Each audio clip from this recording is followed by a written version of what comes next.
జ్యోతిర్మయుడైన దేవుని సంగమా, దేవుని సమాజమా, దేవుని బిడ్డలారా, తేజామయుడైన దేవుని కుమారుడైన యేసుక్రీస్తు తన స్వరక్తం ఇచ్చి సంపాదించిన సంగమా, ఈ రోజు దేవుని యొక్క దివ్యవాక్యమైన 66 పుస్తకాల బైబిల్ గ్రంథంలో నుండి ఒక సందేశం.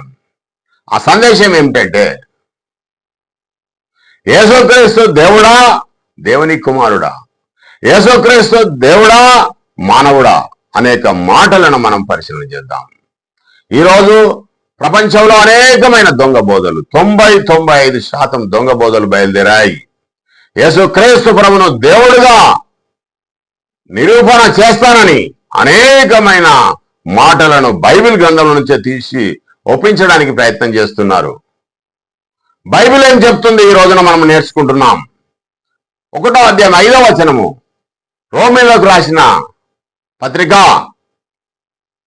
యేసుక్రీస్తు శరీరం బట్టి దావీదు సంతానం గాను, మృతులలో నుండి పునరుత్థానుడైనందున పరిశుద్ధమైన ఆత్మను బట్టి దేవుని కుమారుడు గాను ప్రభావంతో నిరూపింపబడేను. బైబిల్లో ఒక్కసారి యేసుక్రీస్తు దేవుని కుమారుడిగా ప్రభావంతో నిరూపింపబడిన తర్వాత మళ్ళీ యేసుక్రీస్తు ప్రభును దేవుడిగా నిరూపిస్తా అని ఎవడైనా అంటే వాడు జ్ఞానియా, అజ్ఞానియా, లేక ఆత్మజ్ఞానియా? ఒకసారి ఆలోచన చేసుకోవాల్సిందిగా దొంగ బోధకులకు హెచ్చరిస్తున్నాను. ప్రియమైన దేవుని బిడ్డలారా, యేసును దేవునిగా పెట్టడం ద్వారా ఖచ్చితంగా నరకానికే.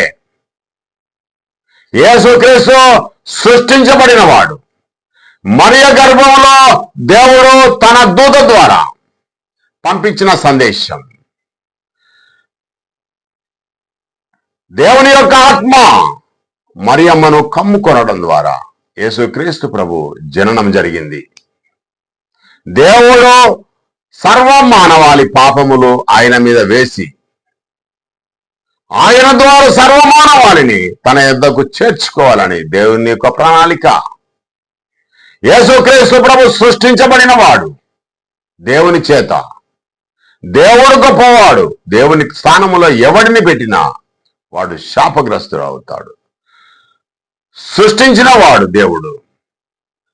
సృష్టించిన వ్యక్తిని పూజించడం అవమానం కదా? తప్పు కదా? తప్పుకు ఫలితం ఏం జరుగుద్ది? ఆదాము తినొద్దన్న పండు తిన్నాడు, పాపాన్ని కొని తెచ్చు